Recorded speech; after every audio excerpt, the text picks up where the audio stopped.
Assalamualaikum warahmatullahi wabarakatuh. Kita kembali berjumpa dalam sesi diskusi terkait dengan ekonomi pembangunan. Kali ini saya akan melanjutkan diskusi kita dengan topik pengukuran pertumbuhan dan pembangunan ekonomi. Untuk bisa memahami materi diskusi kita hari ini, saya berharap Anda setelah menonton video sebelumnya terkait dengan konsep pembangunan ekonomi, karena ada korelasi antara apa yang menjadi materi diskusi kali ini dengan materi yang ada pada video sebelumnya. Baiklah, kita akan lanjut pada yang pertama terkait dengan paradigma ekonomi. Saya ingin mengantarkan kita dulu pada paradigma ekonomi dengan meminjam definisi ekonomi dari Alfred Marshall, The Principle, dalam bukunya The Principle of Economics, di mana ia mengatakan bahwa ekonomi politik atau ekonomi adalah studi tentang umat manusia dalam bisnis kehidupan sehari-hari. Ini meneliti bagian dari tindakan individu dan sosial yang paling erat dan terkait dengan pencapaian dan dengan penggunaan kebutuhan material untuk kesejahteraan. Ada hal yang ingin saya stressing di sini. Pertama itu tentang studi tentang umat manusia, ya, studi tentang umat manusia. Kemudian terkait tindakan individu, tindakan, ya, ini tindakan individu dan sosial yang paling erat terkait dengan pencapaian dan penggunaan kebutuhan material. Jadi ada kebutuhan material dengan tujuannya pencapaian adalah kesejahteraan. Kata kesejahteraan itu sebenarnya jadi tindakan-tindakan ekonomi yang dilakukan oleh individu maupun sosial, arahnya itu adalah pencapaian yang namanya kesejahteraan. Baik itu dilakukan oleh rumah tangga individu maupun yang dilakukan oleh nations atau negara. Di sini kesejahteraan atau well-being itu bahkan tercantum dalam alinea keempat Undang-Undang Dasar 1945 yang menjadikan salah satu tujuan nasional yaitu memajukan kesejahteraan umum. Kita lihat ya, di sini tujuannya adalah memajukan kesejahteraan umum.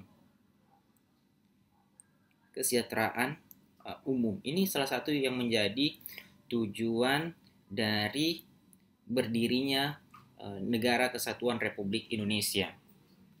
Untuk mencapai kesejahteraan umum, diantaranya kesejahteraan di bidang politik, kesejahteraan di bidang hukum, kesejahteraan di bidang ekonomi, dan kesejahteraan di bidang-bidang yang lain. Di sini kita akan spesifik membahas pada kesejahteraan ekonomi sebagaimana definisi Maslow. Untuk mencapai apa sih sebenarnya kesejahteraan itu? Ya, kesejahteraan itu didefinisikan atau didekatkan dengan kata kualitas hidup. Ya, kualitas hidup yang lebih baik. Jadi kalau kesejahteraan ekonomi itu berkaitan dengan kualitas hidup individu atau sosial pada aspek ekonominya. Berarti dia lebih baik dari hari ini, lebih baik dibanding hari kemarin. Dalam pandangan hedonis, ya, dalam pandangan hedonisme egoistik yang digagas oleh Aristippus yang kemudian dikembangkan oleh kaum Epikurian, mengatakan bahwa kenikmatan itu adalah sifatnya materialis. Yang sifat materialis, jadi semakin banyak hidup, kenikmatan menjadi tujuan hidup yang paling mulia bagi setiap umat manusia. Jadi tujuan hidup dari umat manusia itu adalah mendapatkan yang namanya kenikmatan. Kenikmatan itu diperoleh dari dari benda-benda yang sifatnya material, ya, barang dan jasa salah satu contohnya. Kemudian dikembangkan oleh Jeremy Bentham dalam bentuk hedonisme utilitarian yang berbeda dengan utilitarianisme ideal yang dikembangkan oleh John Stuart Mill. Perbedaan antara keduanya itu terletak pada aspek kuantifikasi dari utilitas dan aspek kualitatif dari utilitas itu. Di mana Bentham coba untuk mengkuantifikasikan utilitas. Dia mengatakan kebahagiaan terbesar dari jumlah terbesar. Jadi semakin besar jumlah dari sesuatu itu, semakin memberikan kebahagiaan, atau kebahagiaan terbesar itu ketika jumlahnya lebih banyak dibanding yang kebahagiaan yang kecil. Sementara utilitarianisme ideal itu yang berbicara pada aspek nilai-nilai intrinsik. Nah, kalau kita melihat pada definisi Jeremy Bentham tentang kuantifikasi utilitas dengan satuan util, dia menetapkan satuan dari utility itu adalah util, tapi untuk mendapatkan kebahagiaan ya, dengan ketika kita memiliki util yang lebih besar. Dalam pendekatan materialis, mekanistik, util itu diperoleh dari mengkonsumsi barang dan jasa. Semakin banyak barang dan jasa dikonsumsi, semakin besar kebahagiaan, semakin terakumulasi kebahagiaan itu. Berarti kesejahteraan itu akan lebih tercapai. Untuk bisa memaksimumkan utilitas dari mengkonsumsi barang dan jasa, ada beberapa hal yang menjadi variabel penting. Yang pertama itu dalam absolute income hypothesis oleh Keynes, ya, itu digambarkan dalam fungsi konsumsi Keynes yang dikenal dengan absolute income hypothesis. Dia mengatakan bahwa C, ya, besarnya konsumsi itu dipengaruhi oleh current income, pendapatan saat ini. Jadi besarnya konsumsi itu dipengaruhi oleh current income. Kemudian dalam relative income hypothesis itu mengatakan bahwa besarnya konsumsi pada periode pertama itu ditentukan oleh besarnya pendapatan pada periode pertama ditambah dengan besarnya konsumsi di periode sebelumnya. Nah, kemudian dalam permanent income hypothesis oleh Milton Friedman, dia mengatakan bahwa besarnya C sama dengan C permanen ditambah dengan C temporal. C permanen itu ditentukan oleh income permanen, sedangkan C temporal itu ditentukan oleh besarnya income temporal. Sementara dalam life cycle model, pendapatan masa depan itu sangat mempengaruhi terhadap besarnya konsumsi. Jadi besarnya konsumsi baik itu individu maupun sosial itu sangat ditentukan oleh variabel-variabel yang disebutkan dari 4 teori tersebut. Kemudian kita mundur lagi ke belakang misalnya. Y sama dengan C tambah S. Besarnya pendapatan itu sama dengan besarnya konsumsi ditambah dengan tabungan.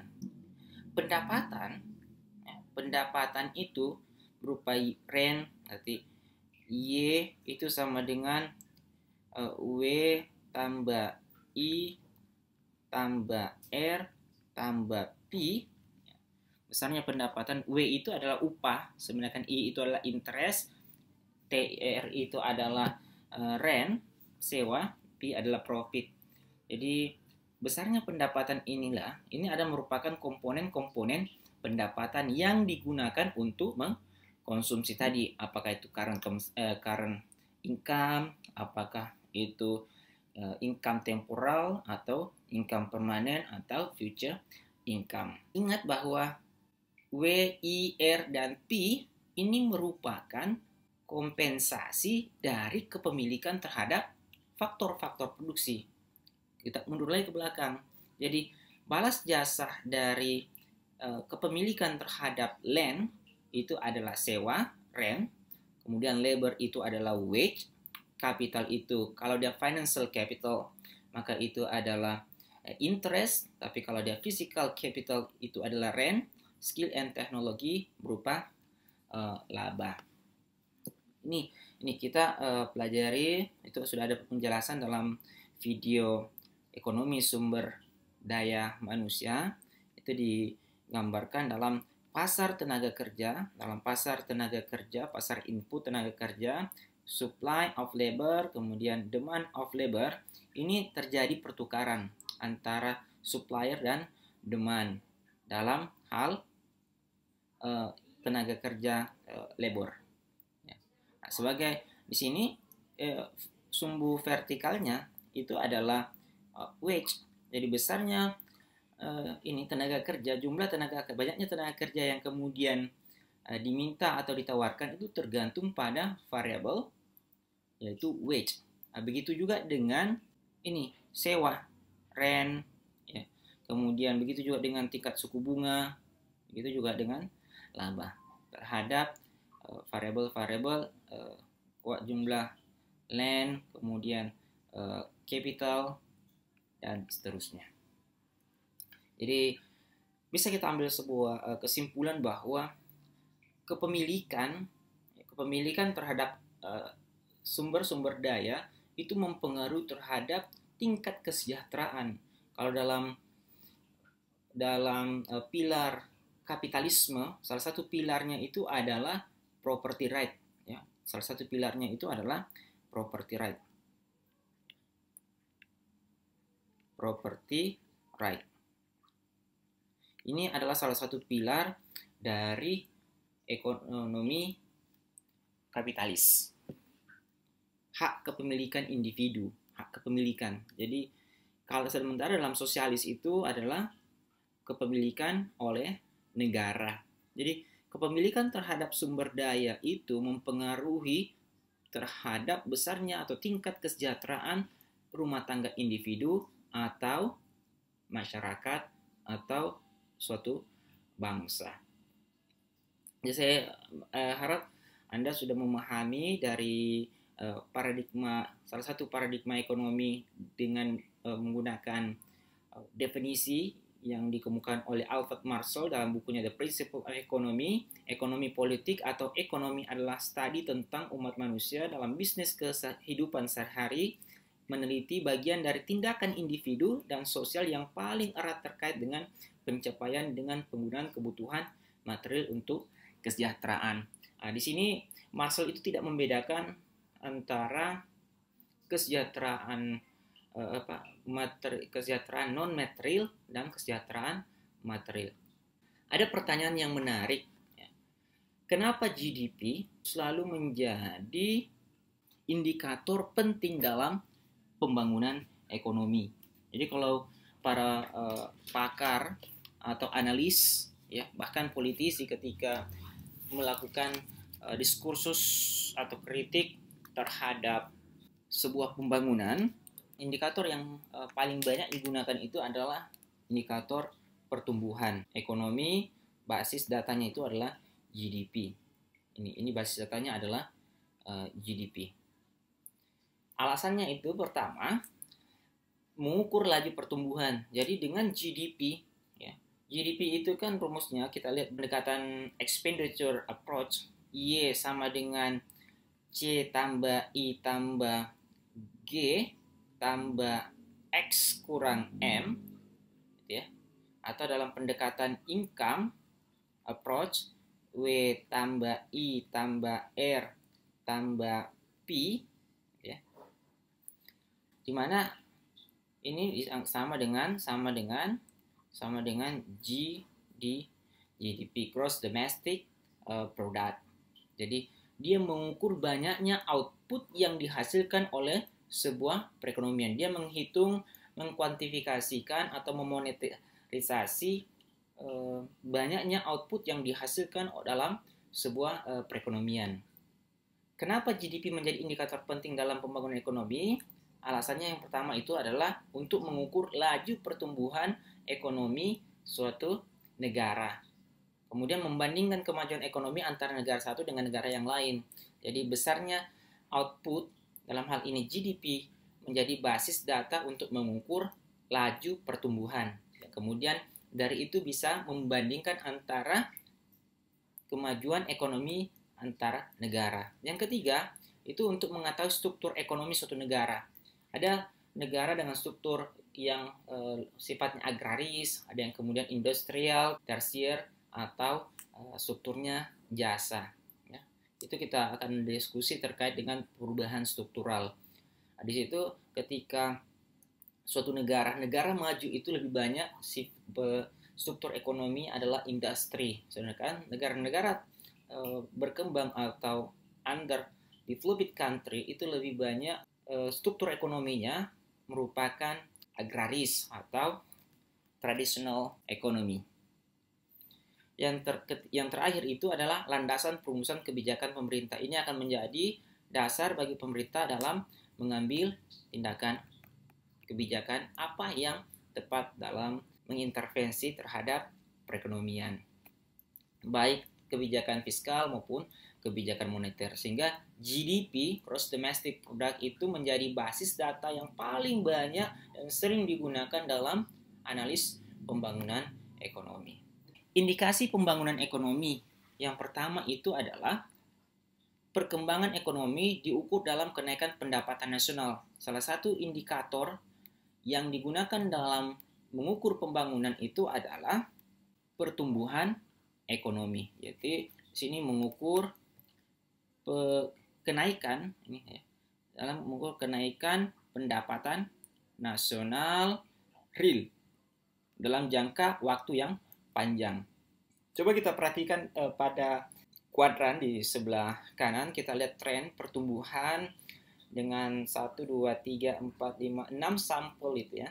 Sampel kita lihat ada tren yang berbeda antara satu negara dengan negara yang lain. Kita lihat dari tahun 1820 sampai 2000. Waktunya relatif panjang.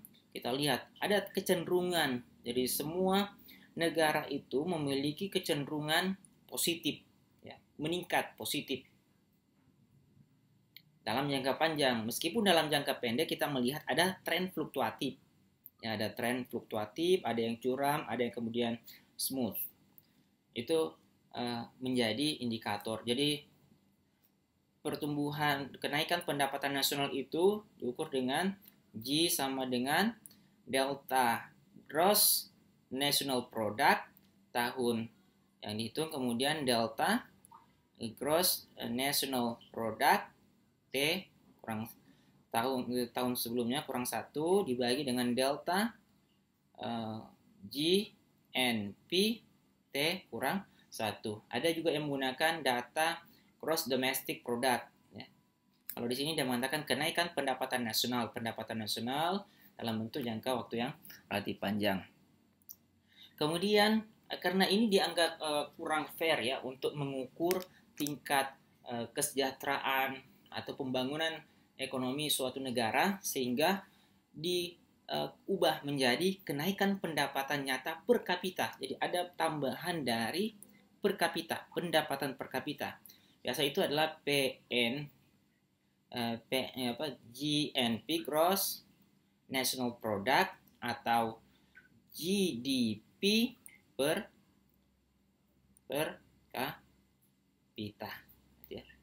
Per kapita. Jadi GNP dibagi dengan sigma populasi. Biasa nilainya itu adalah mata uang, misalnya US dollar. Yang sering digunakan itu adalah US dollar. Sekian, misalnya 9, sekian seperti itu. Tapi lagi-lagi bahwa ini indikator ini tidak memberikan tidak menggambarkan kondisi pembangunan yang sesungguhnya. Bisa jadi ada ketimpangan pendapatan antara satu kelas sosial ekonomi dengan kelas sosial ekonomi yang lain. Kenapa? Karena GNP atau GDP tahun T misalnya hanya dibagi dengan keseluruhan populasi yang ada dalam suatu negara, tanpa memperhatikan bahwa distribusinya itu apakah sudah adil, merata atau belum. Sehingga dikembangkan lagi perkembangan ekonomi dari titik kesejahteraan ekonomi. Misalnya perkembangan ekonomi dipandang sebagai suatu proses di mana pendapatan nasional nyata per kapita naik dibarengi dengan penurunan kesenjangan pendapatan dan pemenuhan keinginan masyarakat secara keseluruhan. Jadi tren pertumbuhan ekonomi itu tidak semerta menggambarkan pembangunan ekonomi pada suatu negara, karena masih ada masalah-masalah lain yang kemudian menjadi persoalan, yaitu tadi dilihat dari besarnya per kapita, besarnya jumlah penduduk, sehingga pendapatan per kapita menjadi indikator yang kemudian coba untuk memperbaiki kekurangan dari indikator sebelumnya. Tapi lagi-lagi bahwa indikator itu juga tidak sempurna, sehingga dimasukkan aspek distribusi pendapatan. Jadi pendapatan per kapita itu harus berbanding lurus dengan penurunan kesenjangan pendapatan. Kita masuk pada analogi misalnya. Kalau bicara tentang pertumbuhan ekonomi seperti tadi digambarkan dengan tren grafik tadi yang terus naik, itu saya rasa lebih mudah Anda pahami ketika menggunakan gambar pie atau pizza misalnya. Jadi kalau bicara tentang pertumbuhan ekonomi, itu bagaimana suatu negara berusaha untuk memperbesar kue ekonomi. Jadi kue yang dalam gambar ini itu bagaimana diperbesar, semakin besar semakin bagus. Contoh ini kue, berarti yang di atas ini lebih bagus. Berarti kalau kuenya dari kecil kemudian menjadi lebih besar, ya, berarti ada perbaikan atau pertumbuhan ekonomi dengan kondisi seperti masa hari ini, ya, periode ini lebih baik dibanding periode sebelumnya. Berarti periode ini, misalnya periode 2, ini misalnya adalah periode 2 misalnya, ini periode 1, berarti periode 2 itu lebih baik dibanding periode sebelumnya. Jadi ini kita lihat kalau dalam memahami konsep-konsep klasik, kita akan melihat bagaimana teori-teori yang dikembangkan oleh Smith itu lebih berupaya untuk memperbesar kue ekonomi. Tapi ternyata dengan memperbesar kue ekonomi, permasalahan tidak selesai. Ada masalah-masalah lain yang timbul, yaitu masalah distribusi. Bisa jadi kue yang besar ini hanya dinikmati oleh segelintir orang saja. Oleh karena itu, aspek distribusi juga sangat penting. Contoh misalnya kita lihat di sini, kuenya besar, ya. Kuenya besar, tapi yang akan mengkonsumsinya itu juga banyak. Meskipun yang dibawa ini meskipun gambar yang dibawa misalnya, ini kita istilahkan gambar 2, yang di atas itu gambar 1, meskipun yang gambar 2 itu kue pada gambar 2 itu lebih kecil dibanding kue pada gambar 1, tapi jumlah per kapita, ya, itu sedikit. Kita lihat hanya 3. Meskipun ukurannya kecil, berarti setiap orangnya bisa memakan lebih banyak dibanding pada kue 1 dibanding pada kue 2. Kenapa? Karena jumlah penduduk yang akan menikmati kue ekonomi ini itu jauh lebih banyak, sehingga ketika dibagi 1 per 1 jumlahnya akan lebih kecil, ya, irisannya itu akan lebih kecil. Jadi bukan hanya persoalan besarnya kue, tapi berapa banyak potongan atau piece dari kue ini yang akan dinikmati oleh setiap individu. Kalau kita lihat ini bisa jadi yang di bawah ini lebih besar space-nya dibanding yang di atas. Tapi ternyata itu juga tidak menggambarkan bahwa masalah selesai. Bisa jadi di antara 10 orang ini pada gambar 1 atau 3 orang pada gambar 2 tidak menikmati potongan kue yang sama. Bisa jadi ada yang mengambil jumlah yang besar, ada yang kemudian bisa mengambil atau menikmati jumlah yang kecil. Bisa jadi 50% atau setengah dari kue ini dinikmati oleh 2 orang saja. Sementara setengahnya lagi dinikmati oleh 8 orang. Sehingga ada ketimpangan. Semakin besar ketimpangan, semakin menggambarkan adanya masalah dalam pembangunan. Kemudian indikasi berikutnya itu kita lihat ada indeks Human Development Index yang dikemukakan oleh Amartya Sen, yang juga memasukkan aspek sosial. Kalau tadi ketiga indikasi ini itu lebih memperhitungkan aspek ekonomi, dalam Human Development Index yang dikemukakan oleh Amartya Sen dan sahabatnya itu juga memasukkan aspek sosial. Yang diperhitungkan itu diantaranya adalah dimensi long and healthy life, knowledge, dan decent standard of living, standar hidup. Itu dimensinya, indikatornya itu adalah life expectancy at birth, kemudian untuk knowledge itu ada dua, expected year of schooling dan mean years of schooling. Kemudian untuk dimensi di standar hidup itu GNP per kapita. Dimension index-nya itu life expectancy index, education index, GNI index, sehingga melahirkanlah human development index. Ini ada formulanya. Jadi indeks pembangunan manusia itu juga memasukkan aspek dalam pembangunan ekonomi.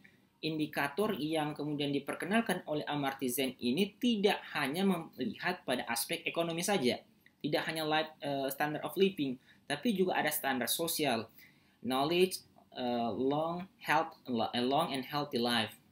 Coba kita perhatikan pada indikasi 3 sebelumnya.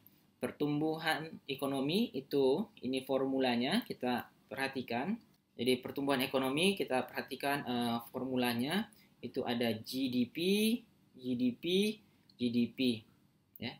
Kemudian di sini seharusnya dikali 100%, karena nilai satuan dari pertumbuhan itu adalah persentase. Kemudian kenaikan pendapatan per kapita itu GDP per kapita sama dengan GDP tahun T dibagi dengan jumlah populasi, sehingga nanti satuannya itu adalah dia dikapitalisasikan, misalnya US dolar. Kemudian untuk ketimpangan menggunakan koefisien Gini. Ini rumus dari koefisien Gini. Untuk lebih detailnya itu akan didiskusikan pada pertemuan tersendiri terkait dengan teknik analisis perencanaan pembangunan ekonomi. Oke, serasa demikian yang sempat saya sampaikan dalam diskusi kita kali ini, dan saya berharap banyak hal yang perlu kita ketahui, dan semoga apa yang saya sampaikan dalam kesempatan ini sedikit memberikan gambaran terkait apa yang kita butuhkan dalam memahami ekonomi pembangunan. Terima kasih.